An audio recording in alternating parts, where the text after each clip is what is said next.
Cheminez chaque semaine à la rencontre de la Bible et de son histoire, à la rencontre du Dieu de la Bible dans notre histoire.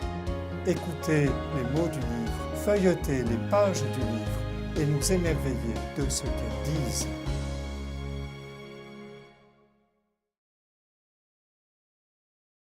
Comme les évangiles synoptiques, l'évangile selon saint Jean relate la vie de Jésus, et pourtant il est très différent d'eux.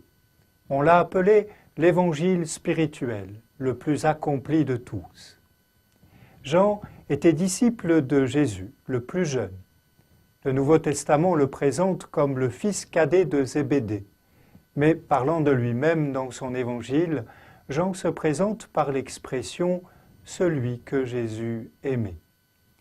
Il est le disciple qui, lors du dernier repas de Jésus, se pencha sur la poitrine de son maître.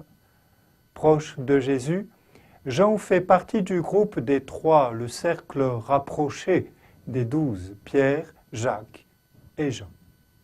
Selon la tradition, il est aussi l'auteur de 3 lettres et surtout de l'Apocalypse. On le présente souvent comme l'apôtre de l'amour, tant que ce thème lui est cher dans l'Évangile, où il développe la notion de pardon selon Jésus, et dans ses lettres, où il invite sans cesse ses lecteurs à l'amour mutuel, image visible de l'amour de Dieu. Son œuvre s'est formée en plusieurs étapes jusqu'à sa rédaction finale vers l'an 95 ou l'an 100. On peut penser à une école johannique, groupe de disciples méditant et approfondissant les enseignements de l'apôtre. Parmi les traits qui caractérisent l'évangile de Jean, relevons son goût pour les grands ensembles unifiés.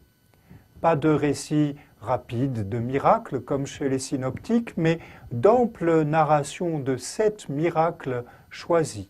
4 lui sont propres, souvent accompagnés de discours et qui deviennent des occasions de catéchèse. Jean part volontiers des réalités concrètes, l'eau, le pain, la naissance, mais il montre comment elles peuvent, ces réalités, nous faire accéder à un plan supérieur. Ces réalités quotidiennes sont pour lui symboliques. Elles permettent d'évoquer le monde de Dieu, ou mieux, elles créent un lien avec. C'est le sens du mot symbole qui, étymologiquement, veut dire « ce qui unit ».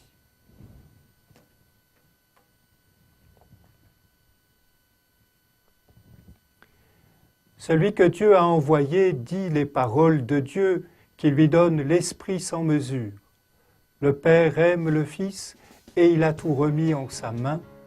Celui qui croit au Fils a la vie éternelle. Dans l'Évangile selon saint Jean, au chapitre 3.